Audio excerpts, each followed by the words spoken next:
Hello everyone, welcome back to my YouTube channel, and I am Bhumika, and today I'm going to start chapter 6 International Organization.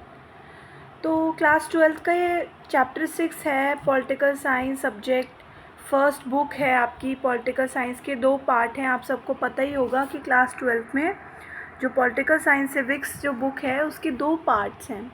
तो हम first part को cover करेंगे, then we will cover the second part. So I know बहुत सारे बच्चों की अभी कुछ तैयारी नहीं होगी, but don't take tension, okay.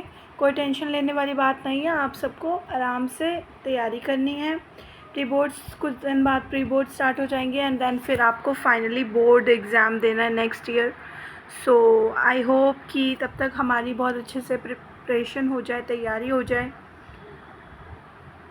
वैसे ही चैप्टर इतना मुश्किल नहीं है, very easy chapter, this is a very easy chapter. And बस एक बार आप पूरा अच्छे से रिवीजन कर लीजिएगा। सो इंटरनेशनल ऑर्गेनाइजेशन, इस चैप्टर के अंदर हम क्या क्या पढ़ने वाले हैं पहले हम वही कवर कर लेते हैं। इंटरनेशनल ऑर्गेनाइजेशन के अंदर in this chapter we shall discuss the role of international organisation after the collapse of Soviet Union. जैसा कि हम सबको पता है, जो यूएसएसआर था, जो सोवियत यूनियन था, उसका कोलैप्स हो गया था, और उसके बाद जो इंटरनेशनल ऑर्गेनाइजेशन है, ठीक है, उसका रोल अब हम इस चैप्टर के अंदर इंटरनेशनल ऑर्गेनाइजेशन, जितनी ऑर्गेनाइजेशंस हैं बाहर की, उनके रोल्स पढ़ेंगे।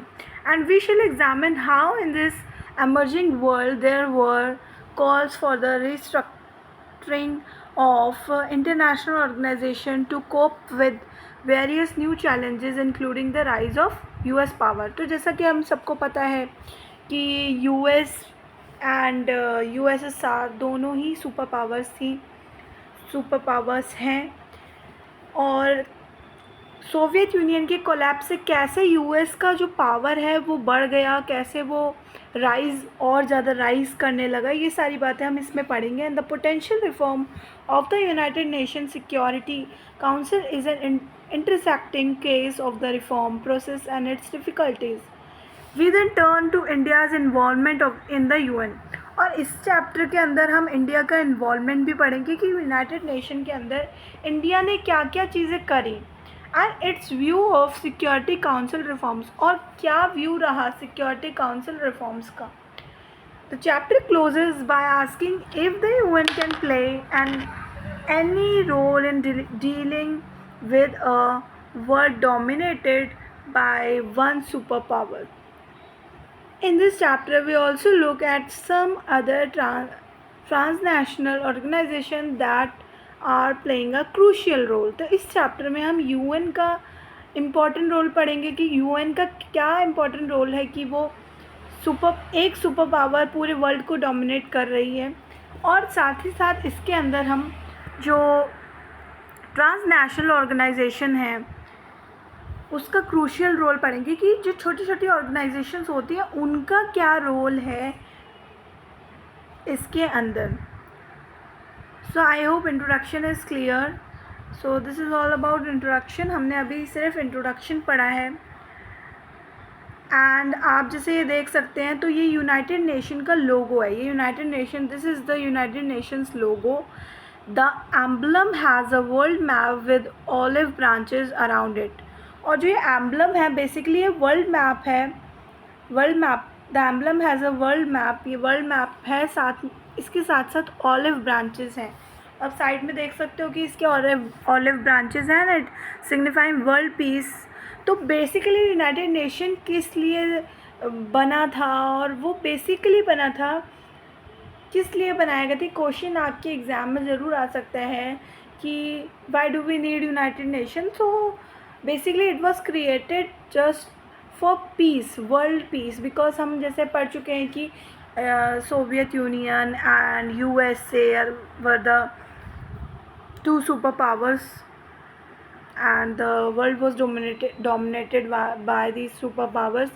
तो इनके बीच में कोल्ड वॉर एरा हमने टाइम पढ़ा है, वर्ल्ड वॉर भी हो चुकी है पहले। तो कोल्ड वॉर के टाइम के बाद हमारा यूनाइटेड नेशन इस्टेब्लिश किया गया। Basically it was established because it signifies world peace. Basically ये दुनिया में शांति के लिए इसको बनाया गया था। तो हमारा फर्स्ट टॉपिक है why international organisations. International organisations क्यों चाहिए हमें international organisation, and what is the need of international organisation. तो this is the important question. So read the two cartoons on this page. Both the cartoons comment on the ineffectiveness of the United Nations Organization. तो यहाँ पे दो cartoons हैं और ये दोनों cartoon क्या सिग्निफाई कर रहे हैं, बेसिकली ये बता रहे हैं इनएफेक्टिवनेस कि क्या यूनाइटेड नेशन जो यूएनओ है, यूनाइटेड नेशन ऑर्गेनाइजेशन है, उनका क्या इनएफेक्टिव रहा। तो उसमें ये कमेंट कर रहे हैं basically usually refer to as the UN in the Lebanon crisis in 2006. Both the cartoons represented the kind of opinions that we often hear about the UN. अच्छा, one more thing, जैसा कि जो बच्चे NCERT, this is NCERT book, NCERT जो CBSE से पढ़ाई कर रहे हैं, जो जिनका CBSE बोर्ड है, तो उनके एग्ज़ाम में मैं आपको ये बहुत इम्पॉर्टेंट बात बता रही हूँ। So please listen it carefully. ये क्वेश्चन ज़रूर आते हैं। कार्टून्स आप ये मत समझिएगा कि कार्टून्स जस्ट बुक में आपको दिए गए हैं and there is no need to study, आपको ये पढ़ने की कोई ज़रूरत नहीं है, ऐसा बिल्कुल भी मत सोचना। ये कार्टून्स बहुत ज़्यादा ज़रूरी हैं, बहुत ज़्यादा ज़रूरी हैं, क्योंकि इसके रिलेटेड क्वेश्चन ज़रूर आते हैं बोर्ड एग्ज़ाम में। तो कार्टून्स आएंगे and few questions will be there.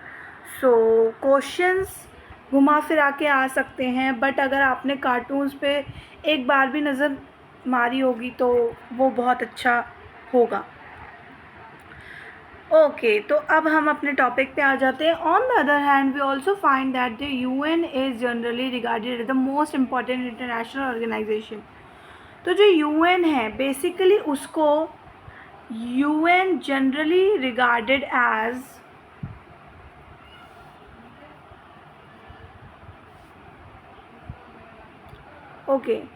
UN generally regarded as the most important international organization in today's world। यानी आज की दुनिया की बात करें तो UN एक इंटरनेशनल बहुत ज़रूरी ऑर्गेनाइजेशन, बहुत इम्पॉर्टेंट है वर्ल्ड के लिए।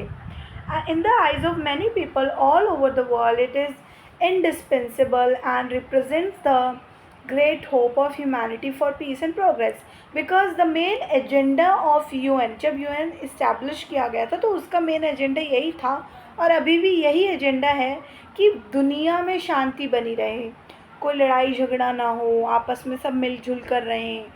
सो ये एक तरीके से क्या रिप्रेजेंट करता है, ग्रेट होप ऑफ ह्यूमैनिटी, कि हमें शांति से रहना चाहिए और अपनी कंट्री की प्रोग्रेस करने में हेल्प करनी चाहिए। And why do we then need organisation like UN। तो अब इसमें क्वेश्चन ये पूछा गया है कि UN तो ठीक है, बट UN जैसी ही ऑर्गेनाइजेशंस की हमें क्यों ज़रूरत है। तो यहाँ टू इनसाइडर्स हैं, let us hear two insiders. The United Nations was not created to take humanity to heaven but to save it from hell. तो यूनाइटेड नेशन को हम ऐसा नहीं मान सकते कि वो ह्यूमैनिटी को हेवन तक ले जाएगा, लेकिन ये हमें कहीं ना कहीं जहन्नुम जहल से बचाएगा। तो ये डैग हैमर्सजोल्ड ने बोला है। तो ये बात आपको याद रखनी है, किसने बोले, स्टेटमेंट आ सकती है और 1 मार्क के क्वेश्चन में MCQ में ये ज़रूर आ सकता है। तो प्लीज़ इसका आप स्क्रीनशॉट ले सकते हैं या अपने बुक में आप इसको हाईलाइट कर सकते हैं। Okay, talking shop, yes there are lot of speeches and meetings at UN में बहुत सारी बातें बोली जाती हैं, बहुत सारी मीटिंग्स होती हैं, specially during the annual session of the general assembly. जब जनरल असेंबली का जो एंड का सेशन होता है, एनुअल सेशन जो होता है साल का, but as Churchill put it, jaw is better than war. यानी चर्चिल ने बोला है कि जो है वो वॉर से ज़्यादा अच्छा है, यानी आपस में आप मीटिंग करके कुछ फाइनल डिसीजन लेना, है ना, इज़ बेटर देन वॉर। लड़ाई झगड़े से बेटर है कि आप आपस में बैठें, बातचीत करें और म्यूचुअली प्रॉब्लम को सॉल्व करें, सॉर्ट आउट करें.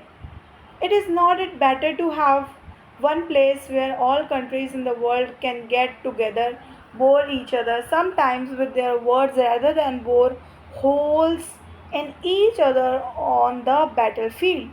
तो अभी शशि थरूर जो हैं उन्होंने बोला है, the former UN under secretary general for communication and public information, ये नेम आपको याद रखना है. तो अब इन्होंने बोला है कि it is not it better to have one place where all countries in the world can get together, कि एक जगह पे जब सारे दुनिया की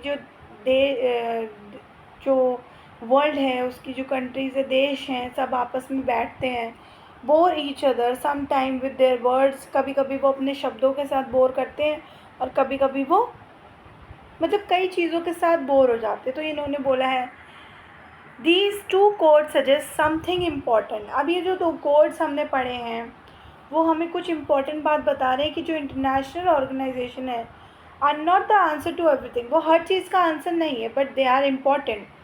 मतलब ऐसा नहीं है कि आप जितने क्वेश्चन आपके माइंड में होंगे वो उन सब चीज़ों का जवाब देंगे, कि जितनी भी वर्ल्ड में लड़ाई झगड़े हैं उसका आंसर इंटरनेशनल ऑर्गेनाइजेशंस करेंगे, बट ये ज़रूरी हैं. This is important.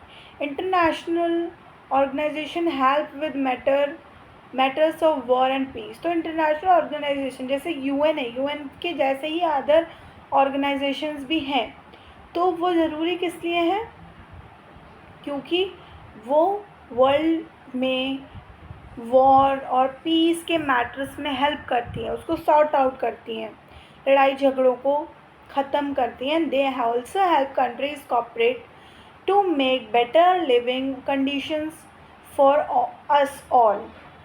यानी यहाँ पे क्या बोला गया है कि जब लड़ाई झगड़े ख़त्म हो जाएंगे तो कंट्रीज़ जो देश हैं वो आपस में कॉपरेट करने लगेंगे और साथ ही साथ अच्छी लिविंग कंडीशन में रहने लगेंगे.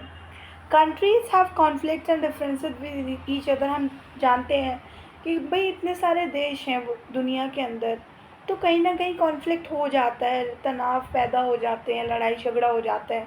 But that does not necessarily mean they must go to war to deal with their, है ना. ऐसे ज़रूरी तो नहीं है कि लड़ाई है, थोड़ा बहुत तनाव है आपस में तो कि हर बात के लिए लड़ाई होगी.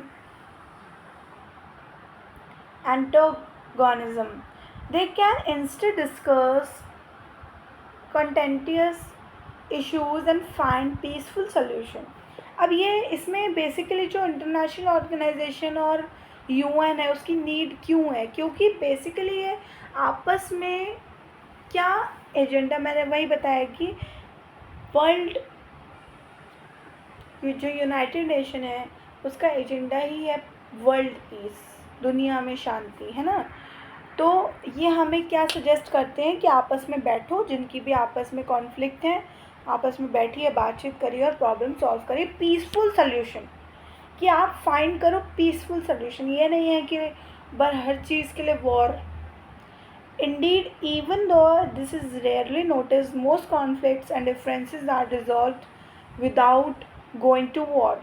और ये भी है साथ साथ कि बहुत सारे कॉन्फ्लिक्ट्स होते हैं लोग देशों के बीच में, लेकिन बहुत सारे डिफरेंसेस होते हैं, किसी को कोई बात नहीं पसंद आती, किसी का बिहेवियर नहीं पसंद आता, बट ये नहीं है कि हर चीज़ वॉर तक जाएगी, वो आपस में रिजॉल्व हो जाती हैं. The role of an international organisation can be important in this context. और इस कंटेक्स्ट में तो सबसे ज़्यादा ज़रूरी है इंटरनेशनल ऑर्गेनाइजेशन. तो कहीं ना कहीं आपको यहाँ तक आपने पढ़ा है तो कहीं ना कहीं आपको समझ में आ गया होगा कि इंटरनेशनल ऑर्गेनाइजेशन का क्या काम है.